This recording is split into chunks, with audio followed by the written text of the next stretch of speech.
So, Tom, recently there was, like this is probably about a couple of weeks to a month ago, I guess. There was an article with Judas Priest guitarist Richie Faulkner who stated that So he's not interested in carry on without any members of the classic lineup, i.e., of course, Rob Halford and Ian Hill he's referring to. And yeah. I'm happy to hear that he said that, of course, Hmm. because, I mean, listen, I think he could do it if he wanted to. And I'm sure the other guys would, I mean, they might give him the blessing. They're like, yeah, go ahead. You've been with us long enough. Go ahead and continue. Yeah, knock yourself out, And, man. yeah. But as we've seen over the years, right? I mean, guys like Gene Simmons and Paul Stanley, right? I'll just use these guys as an example. They have come out and said they want Kiss to continue even when they're no longer breathing here on the earth, when they're dead and gone. Hmm.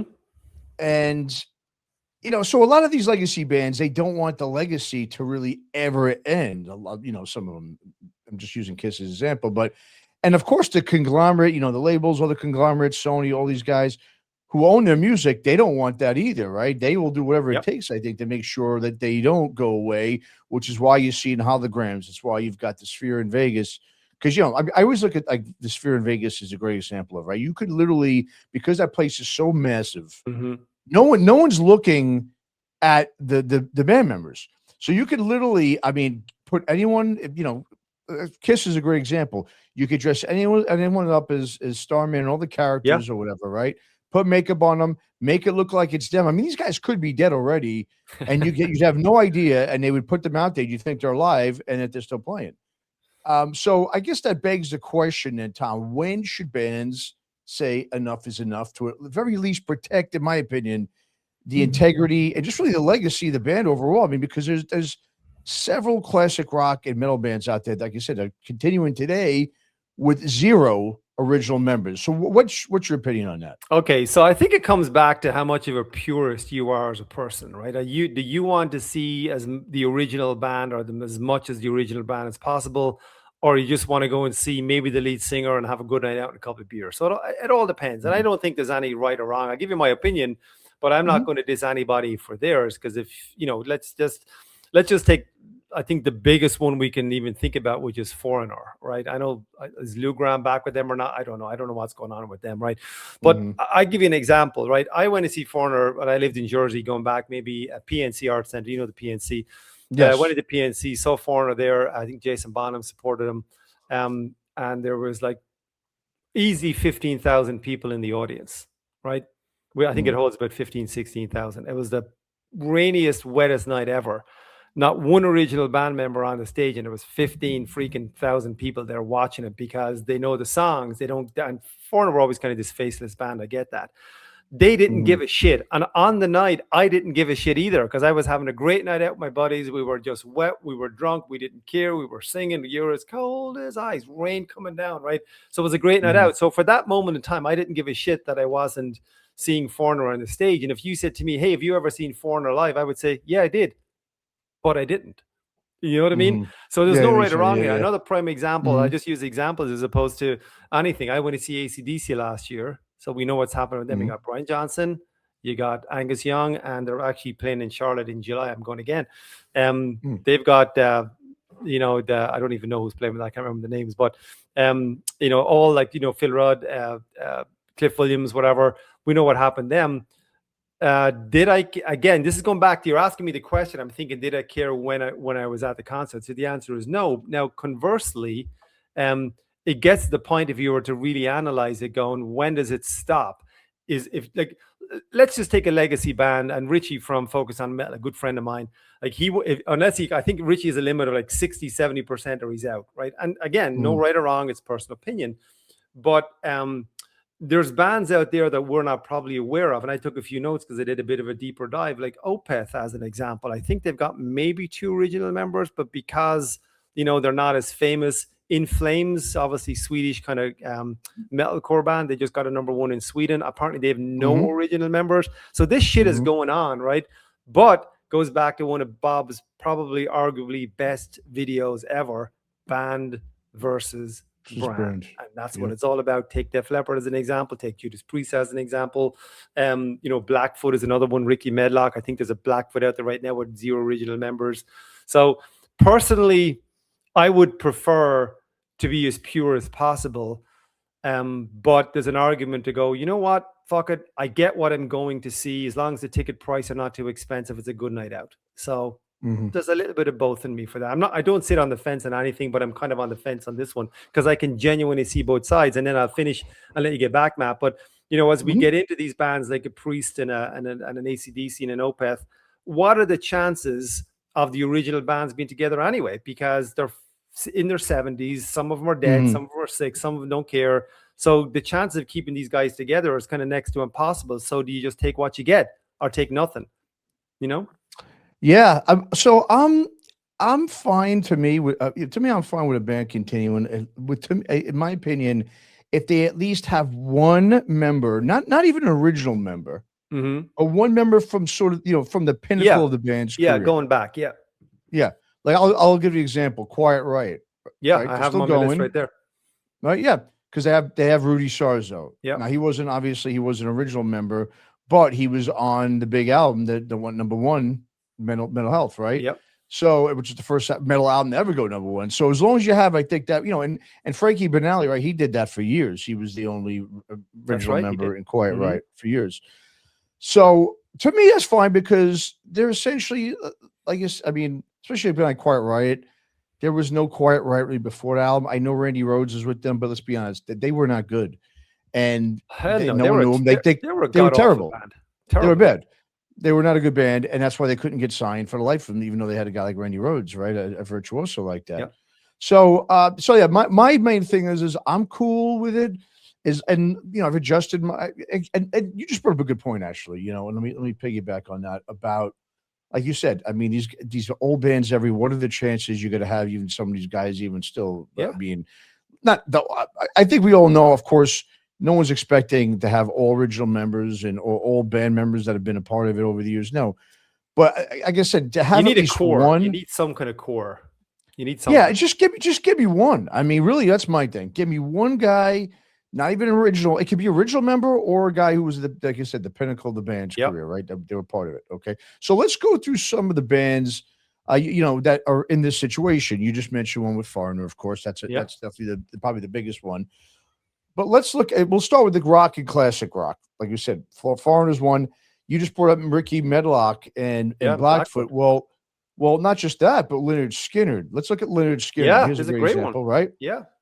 Now, he was an original member of Ricky Medlock because he's back with them now, right? Mm-hmm. But he left in 72 before they released their debut in 73. Yep. So he was with them, but not on the first record. It wasn't until 78, right, after the plane crash that killed Ronnie Van Zant and Steve Gaines, and there weren't any songs that he played on that were released, So, but I get it. The band, they performed in 64, so he wasn't even an original member. So he wasn't on any albums original member. So I guess if you take a Ricky Medlock, he was there in the early days. Okay, fine. At the same time though, okay, you got Steven Van Zandt, right? You got his brother. I guess close enough. It wasn't until recently. Here's the thing too with that band. Let's say this, right? It wasn't until Washington passed away, which wasn't that long ago, where they were continuing on and on. Now that he's no longer around, should they go, well, since he's not here now, we should stop? No, because people still want to hear Lynyrd Skynyrd.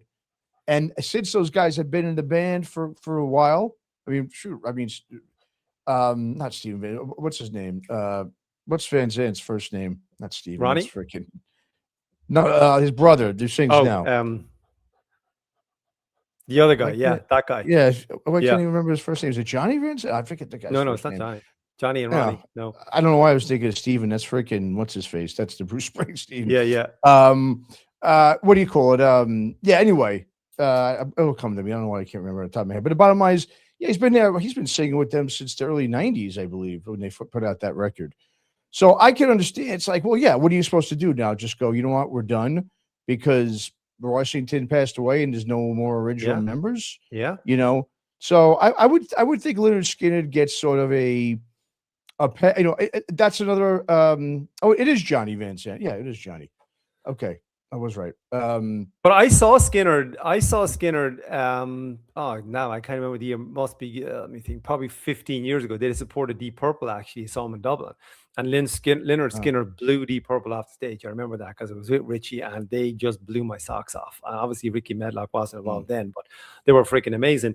But I think what would happen if you just take me as an example on the Foreigner point, right? So I saw Foreigner, great night. If they came to Charlotte next week, I wouldn't go again. I've seen it once. It's not something I'm going to repeat. If Megadeth come every 2 years, I'm going to be there. There's another one right there, Megadeth. I mean, you could go down a complete rabbit hole. It's almost like a band like Megadeth get a pass, right? Because Dave Mustaine is such a presence, and he's the guy, the singer, the songwriter, the guitar player, the front man, whatever.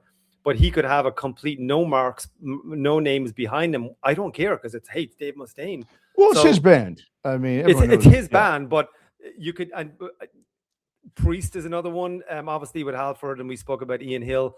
They've got nobody in there. We know what happened, obviously, with the guitar players over the years. I just think it's up to your individual tolerance as to what's your cutoff. But let's just take AC/DC for a minute, right?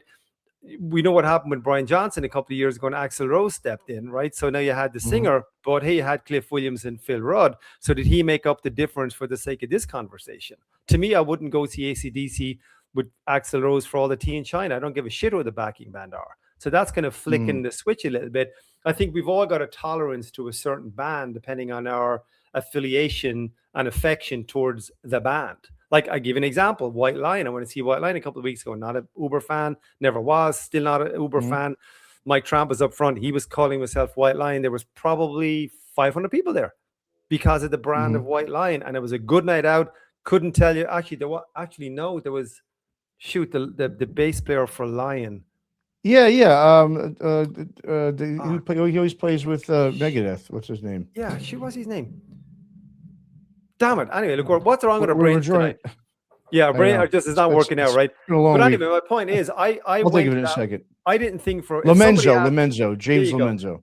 If somebody said to me for 1 minute, did you see White Lion? I would go, well, I saw Mike Tramp playing White Lion songs, so I kind of did. I have to take it. But that is White Lion because he's the voice. And that's fine. But someone else would. I'm not saying it is or not. Someone else would counter that. Well, Vito Brada's not there. I mean, you're kind of whatever. And you could have this. You could have 5 people on this podcast with completely different opinions. Well, yeah. Well, but my thing is more about when you have no either original members or members from a time when they were big. Not from like 10 years ago when they put the band back together to do a reunion, whatever, and they decide to keep it going, and then the last remaining member is no longer around or decides to quit, and the other guys carry on. So let's move on here. I'll give you a great example. A band like Iron Butterfly, from the 60s, still out there playing. The most recent musician that's in the band started in 95. Okay. Now this is a very interesting tape because you could say to yourself, all right, well, he's been in the band for 35 years, right? I mean, 30 years, I should say, 30 plus years, right? His name is Eric Barnett. He's a guitarist vocalist, but it might be the most ridiculous one because that's also about 30 years after they did anything that people. He's got no link to the classic lineup, classic song, zero. And it's almost like he does again, this is going back to your point. Does he get a pass? Does he get half a pass because of just time served? I would say no. Well, that's why I think it is. I think I would not give him a pass. Like my thing I wouldn't. On this situation, I wouldn't. No, I would just say, you're the Iron Butterfly tribute band. That's fine. Because I mean, what music, even going back to 95, what new music has Iron Butterfly put out since 95 or anything that people even know of? Yeah, listen, Matt, one of my favorite bands, Thin Lizzy, you got a t-shirt on right now.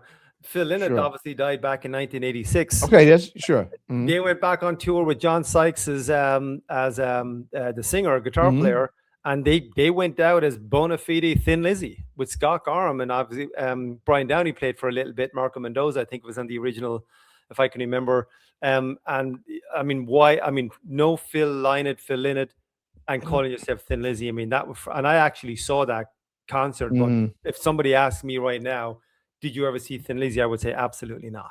I agree. That's not considered. I wouldn't consider Thin Lizzy. Yeah, I mean, and I think they made the right move by changing it to Black Star Riders. They did. Which was Which they made which, the money you know, and got out of town, kind of thing. Yeah. well, I think that's a smart idea. You know, just to get back into the game instead of coming out. You know, they come out and say, well, "Okay, we're Thin Lizzy." I mean, listen, they had enough, right? Still had Gorman. They had, you know, was it just him? Was he the only one that was in it? Brian Downey was at. There was And Brian Anderson. Okay, so you yeah. have two of the members where you can see. I think that's so you could get away with that, and I think they made the right move though by not putting out new music as Thin Lizzy, right?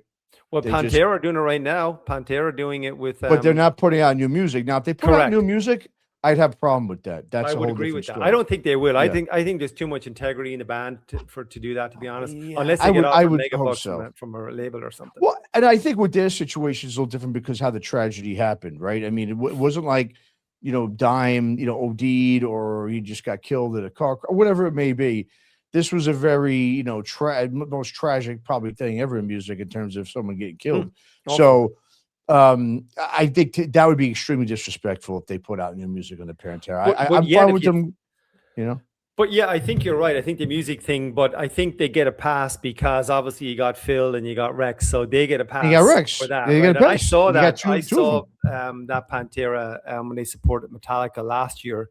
And they were freaking great. They were kind of, the stage was too big. Let's be honest about that. They were lost on the stage in the arena. I was in the Panther Stadium here in Charlotte. It was like 80,000 people there. They were lost at 5 o'clock in the afternoon. But nonetheless, and I saw the original Pantera go. I think it was 80, 89, 90. They supported Megadeth and they blew them completely off the stage because Pantera were breaking. I can't remember the first or second album was out, but they just blew Megadeth socks off. I remember that, and I prefer Megadeth as a band, but they get a pass in current day. But I think Charlie Benante said it a few times that no, just a live album, maybe just to celebrate a tour, but not music. Yeah, music. I know it's and again, look, if they did do it, I mean, again, technically, like you said, they've got the voice and they have two original members that were there through everything.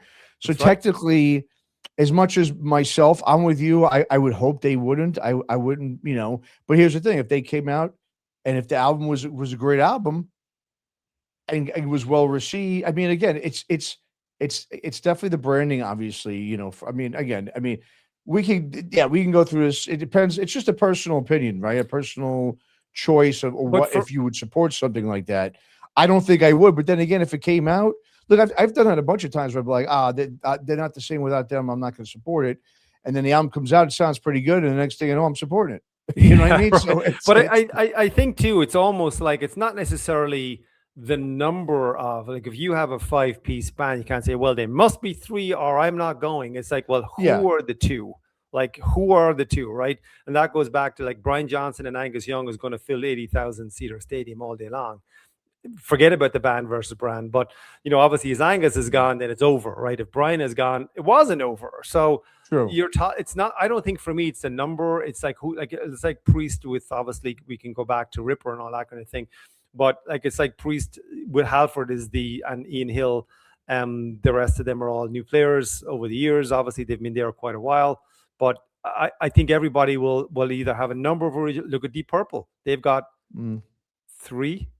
Yeah, they got Roger Glover. They got obviously Ian Gillan and Ian Pace, drummer. Right? What's his name?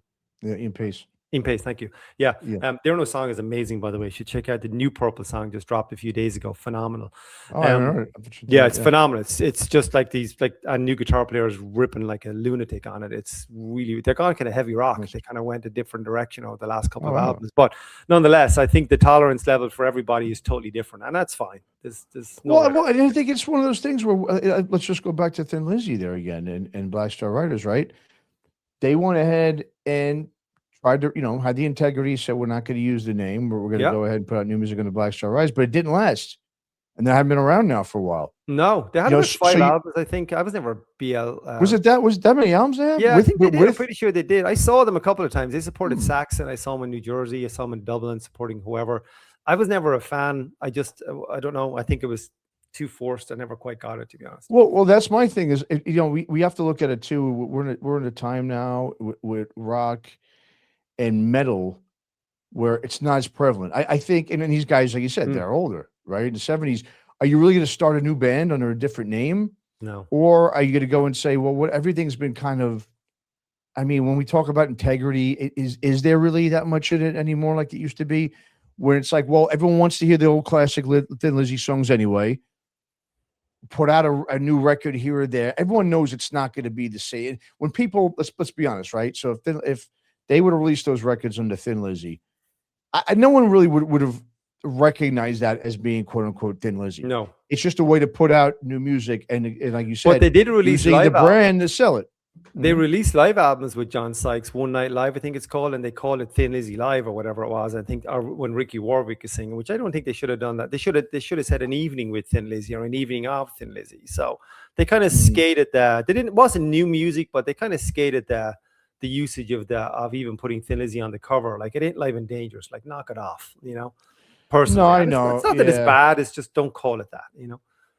True, and they did. I know the last Black Star Riders album didn't even have any of the Thin Lizzy guys in it anyway. It was just Ricky. Yeah, I think Scott. Yeah, Scott. He was gone at that point. I think. Yeah, you're right. Yeah. So again, I mean, but let's be honest though. If you put on this bill, we've got Black Star Riders or we've got Thin Lizzy. Again, it's going to draw it. It just comes to a point where it's like, okay. I mean, I think everyone just. Because rock and metal, like I said, it's not something that's really taken off amongst the youth, and it's now a nostalgic. Basically, it's a nostalgic genre, right? Genres, and they know what we all want to hear, and do you want to go see a Black Star Riders? No, but if you change that logo and you just put, hey, do you want to go see Thin Lizzy? Same exact band. They're going to play some, and they're going to put out an album. Again, it's like you mentioned earlier, it's really just a personal choice, all this stuff. But listen, we're kind of nerdy about this shit, right? And the audience is nerdy. We are. Most people that are just casual fans, they're just completely uneducated. They don't, even if they don't care. They were playing in Charlotte tonight, people would probably going, oh, that's the Boys Are Backing Down track. Let's go, honey. Like, they would probably get 200 people turn up, and they have a fucking clue who's on the stage. So that will happen, and promoters and whatnot. There's no big market for it, but it will happen in niche markets. But you and I are going to know the difference in a heartbeat because we're following the industry. We're on the website. Exactly, we know what's going on. Yeah, we know who produced it. We can have this educated discussion. Look, I've got a couple of notes in there, but for the most part, this is like 90% unscripted. It's just personal opinion of what I'm aware of, and of course, there's a shit ton I'm unaware of, and that's okay. Yeah. Now let's move. We'll get to metal here. Stradivarius is a band too. Yeah, I'm not a fan of them. No, symphonic / power metal. Yeah, they're Is a Scandinavian Norwegian up there somewhere? It's Finland. Yeah, which I guess Finland's technically not Scandinavia. I learned that some years. Do you know what? I'm not blowing smoke up your ass, but I kind of knew that. I actually knew that wasn't technically Scandinavia. Yeah, really. I didn't know until I did an interview with a Finnish band about 6 years ago, and I realized it then. Who were the band? Who were the band you interviewed? It was what are they called? Encephalium, I think they're called. They're a pretty big band up there. Now they're the same thing. It's the same symphonic. Are they like a black kind of metal band? Are they? No. Yeah, Encephalium. It's yeah. I mean, well, we interviewed we actually interviewed from Stradivarius Timo Tolkki, who's the main guy. I know that name. Yeah, that's right. Yeah. I interviewed him. So and he left the band. He was basically the band, and he left in 2008. So they're still going. No original members. Now here's an interesting band. This is a very interesting one. The band Autograph. Okay, so original guitarist Steve Lynch. Plunkett. Yeah, right? I know that name. No, well, there's on Steve Lynch, not Plunkett. Yep. Original guitarist Steve Lynch. He won. You got me thinking. Damn. Well, he was the singer. Plunkett. He was the singer. Oh, that's this right. Is the guitarist. Right. Yeah. He actually won a trademark case. This isn't that long ago, about 3 years ago, against their lineup at the time because he I guess took a break from the band. I think around 2019 or so, and they decided to keep the other guys in the band decided to keep it going, right? As I think the last time they toured was about 2023. And at that point, the most tenured member that was in this is the most ridiculous one. Was vocalist guitarist Simon Daniels, who joined the band in 2013. So we're talking about 30 years after the band's first record. Let's be honest, right? I mean, the last thing you know about Autograph is turn up the radio. That's it. That's it. I'm a kind of a closet Autograph fan, not going to lie. But I know. I remember you telling me about that. It's your guilty pleasure, one of those bands, right? Yeah, that's right. Yeah. I mean, I like a song or two. They're just not my type, but that song or two I do are okay. So they attended. They wanted to tour. I was the original. So the original bassist, Randy Rand, okay, was in the band, okay, at the time. Mm-hmm. He passed in 2022. So the band wanted to keep going. Now, the original guitarist, like I said, Steve Lynch, I believe he left in 2019. He just took a break. He was, but Randy Rand was the original member, so he was fine with them keeping it going. So once he died, they kept going, and Lynch took him to court, and he won. So they were basically they couldn't go out as autograph. Yeah. And good for him, because that's just straight up wrong. I mean, when you talk about a guy who came in 2013, when you're basically just a fill-in cover guy, that's unacceptable. That's way too far. That's unacceptable. Exactly. That's just come on. Yeah, that's bad. Yeah. So, and again, he was only taking a break from touring. I can understand if he was like, okay, I'm done. But even that, you can't take the name. You had nothing to do with it. You were literally let me ask you a question then, right? Let me ask your opinion on this one. I saw Ratt a couple of years ago. I was just going to bring that up. The Blotzer, you're talking about the Blotzer thing, right? Yeah, the Blotzer thing, and Bobby Blotzer was Ratt and whatever. Yeah. But I saw Ratt a couple of years ago, and if I'm not mistaken, the only person was Stephen Piercy. There was nobody there. Like Bobby wasn't there. But that's all you need. One there, I can't remember. But that's my point. But that goes back to my tolerance levels. If somebody said, "Did you see Ratt?" I would go, "I did," because of Stephen Piercy. But I'm contradicting myself, because now they're saying, "Did you see White Line?" I said, "Well, I kind of did." So let's put it this way: if you saw Ratt with just Stephen Piercy, and if you saw Ratt with just Bobby Blotzer, would they be both considered Ratt? Not the Bobby Blotzer, hell no. I mean, I wouldn't go to that in the first place. But exactly. Well, and my thing is this, because it comes back again to, okay, if the guy, if Stephen Piercy, say for instance, passed away, or he just retired, okay, as did all the other guys, and Blotz is like, well, I'm still here. I'm an original member. I want to take the band out. I'm okay with that. But when you have other guys that are still active, like Stephen Piercy, who's very active, because that was, let's be honest, that was the one that people were like, okay, whoa, this has gone too far. Now, remember, basically was Ron Crucier. Remember, he was doing his own version of that. That's right. But it didn't happen. So that was what that was all about. Was basically that was more like what I was told through some people there was shenanigans. In the back there. I heard that. It was he knew it wasn't going to fly. It was something to do financially or without trying to get sued. Where I forget all the exact details, but that was there exorbitant ticket prices or something? That was done purposefully so that people wouldn't buy tickets. So the bottom line is he did that fraudulently, knowing no one would buy the tickets, and it was something to do with a lawsuit. There was some legal thing, and that's why he did it. He knew no one was going to buy it. I think he said it was like the tickets were like $150, $200 or something insane. I mean, listen, if there were, honestly, if Juan Crucier was playing 10 minutes away playing Ratt songs, I wouldn't go and see it for $1. So go for it. No, not. I mean, even Blotzer wouldn't. To me, Ratt's, you got to have Piercy there. You just got to have him. I mean, and I saw Piercy. I saw solo Piercy a year ago. He played not too far from here. Sure. And just with the solo band. And who did he have on guitar? My brain is fudged tonight, but anyway, it wasn't great. His voice was terrible. I mean, the guy's 7 years old. Respectfully, I'm a huge Stephen Piercy fan. I love Ratt's music. I love his solo stuff. I love all the stuff he did outside of Ratt. I'm a massive Piercy fan, but he needs to stop. It's over, dude. It's done. I mean, but here's the thing: people still want to see it, just like they sure do. Well, he brought back Martini, Warren D. Martini. Yeah, exactly. Yeah. David Lee Roth. I mean, look how bad he sounds. Awful. People don't care. Well, the thing is, no one cares. It's just all nostalgia, man. Everyone just wants the endorphin rush from nostalgia, and that's me included, by the way. So I'm picking. I might be dissing on Stephen Piercy, but then I go to somebody else because it suits me. So I get it.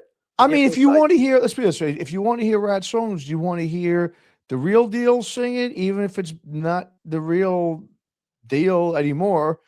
Or do you want to hear an imitation? You're still going to take the real deal. I still want the real deal. Yeah. It's like Quiet Riot. They want Kevin DeBrow, or they want who's singing with Quiet right now? Jizzy Pearl. I don't even know. Jizzy Pearl, Pearl that's is, right. yeah. So do I right, want? I'd prefer, obviously Kevin DeBar's dead. So let's I be bet, quiet. yeah, everyone Before prefers someone gets it, bet. smart and funny, I know he's dead, but who would I Oh, prefer? yeah. And yet none of them are the original. He's the original. So you're going to see that. You're going to take that all day. Yeah, everybody wants the original, even if he can't do it anymore. They still would rather that than an imitation. Yeah, that's just the way it is. Now, one of the more recent ones is interesting in metal. Guar. Okay, now this is a very interesting one, right? Yeah. Now, because right, their main man who wrote all the songs, he's basically the band, in my opinion. David Brockie, right? He's been gone for a while now. 2014, I think he died. Odorous Orungus. He wrote everything, like I said. Now, Michael Bishop is the vocalist now. Now, he's been with the band since they were started, 87. Yeah. He wasn't an original member, but he was on their first record, right? But this is an interesting one because, okay, technically they have a couple of guys and they also wear masks and everything, so does it really even matter? But, but that was the character, of Guar. No one knew who the other characters were. I mean, they just dressed up. But, I mean, Brockie, Odorous Orungus, that was Guar. Now, they've been continuing. They went with a female singer, I remember, when he first passed. Yeah. That, again, that to me is kind of like so right now there's the band Typo Negative, right? Now, I think these guys have done it the right way because right now that band is probably bigger, Typo Negative, than they've ever been. I mean, the new generation of music fans are discovering them and they're loving them. And so they're re-released they're bigger than ever. But Peter Steele, the guy who wrote all the songs, he was the face, the voice, the everything of the band. Okay. He's obviously not here anymore, hasn't been here in about 15, 16 years. And that band, they've had so many offers to not only do tours and do shows. I mean, I've talked to those guys a bunch of times in the band. I always ask them, would you do one show? Would you do a tribute show? Because how big you are. They want to do it. There's two of the three Survivor members want to do it, but the other two say, Johnny Kelly, he isn't quite right. Yeah, yeah. And Kenny Hickey are like, we'll only consider even doing a tribute show if all three of us agree to it. Now, the other guy, Josh Silver, the keyboardist, he was the producer, everything. He has no interest in music at all. He's done. He won't do it. Yeah, yeah. He doesn't want to do it. And so now those guys can do it themselves because they're still very active in bands and everything. But they're like, no, we're not going to do it unless it's the three of us. Give those guys a lot of credit because, like I said, they've had so many offers. They're bigger than ever. Their brand is huge right now. And they're not even trying to capitalize it unless they all agree on it. Now that's integrity. That's integrity to me. It is integrity. And another band right now, and we can again jump around, is Rush, right? Obviously, Neil Peart died a couple years back. They're back on a freaking. Did you see the tour dates they're playing? They are just adding. They're playing arenas. They're hungry again. Yeah, I'm going to see them in Charlotte here in the Spectrum Center, 20,000 seater. First one sold out, second one sold out. Adding dates, there were 5 nights in Madison Square Garden, whatever. Like, the original, if you had went back and said to Rush fans, before Neil Peart died, if one of those 3 members had left or died, would you go and see him? Fuck no, without the 3 of them together, it's not Rush. But hey, their touring is Rush. Now, Rush are a very respectful band because they're actually playing tribute to him every single night with the screen. And they got like the okay, I believe, from his sister or his mom to do it. Maybe it's not his mom. Maybe she's. Yeah, I think it's fine they do it, man. Yeah. But even when Rush stopped doing it, they didn't announce their final tour. They just stopped and just said, "Okay, we're done." I said, "What?" Yeah. So there was no final announcement or whatever. So Rush have a sense of integrity. So, and they're good guys, and it's not about the money. Heck no, it's not. It's about just getting back out there for one last go around. So they get a pass in my book. I'm okay with that because I bought. Oh, absolutely. No doubt. I agree. Now here's some bands that have arguably been bigger without an original member. This is an interesting. Now we're talking about. I know we're going a little bit off, but it's kind of in the same trajectory here. Yeah. Opeth. Yeah, I mentioned him earlier. Yeah, you mentioned him earlier. Exactly. Mike Ockerfeldt was on all the albums, but he was an original member. But there'd be no Opeth without him. Let's be honest. Yeah. Napalm Death. Okay? Yeah, I have them too. Yeah. Yeah. Right. I mean, you think Shane Embry, Barney Greenway? That's what everyone thinks when they think of them. but their first album was basically the guys from Godflesh. Yeah. You know, those guys weren't even it, which is interesting because they're the godfathers of. But I of think what happens grindcore. is with Opeth or with Napalm, as the years go by, people just presume what you just said and they don't care. And if you were to tell anybody, hey, what are you doing here? They're not the original members. Get out of my way, but they just bought. Well, they've also been in it long enough, right? That's They might right. not have been on the first record, but they've been Yeah. in the second. They till served their now. time. Absolutely. I mean, so it's obviously understood. Yeah. Another one's interesting is Sepultura, right? Now they're Yeah. they're now retiring. Okay, I think Mhm. they just lined up their last show. Yeah, that's Now right. the bassist Paulo, he did not play on the first record, even though he was credited. So technically, same thing. They were bigger, of course, in terms of financially. You know, they've been bigger financially without the Cavalera brothers. Although mostly everyone thinks of Sepultura with the Cavalera brothers. But yeah, Yeah. Sepultura, that's an interesting one. Even though those guys, but same thing, right? They've been doing. You know, they had one of the Cavalera brothers even after Max left, and they just kept continuing. I mean, they're hanging it up. Now, here's another interesting one, just to top this off here. Talk about bigger bands that have had no lineup changes ever. That's an interesting.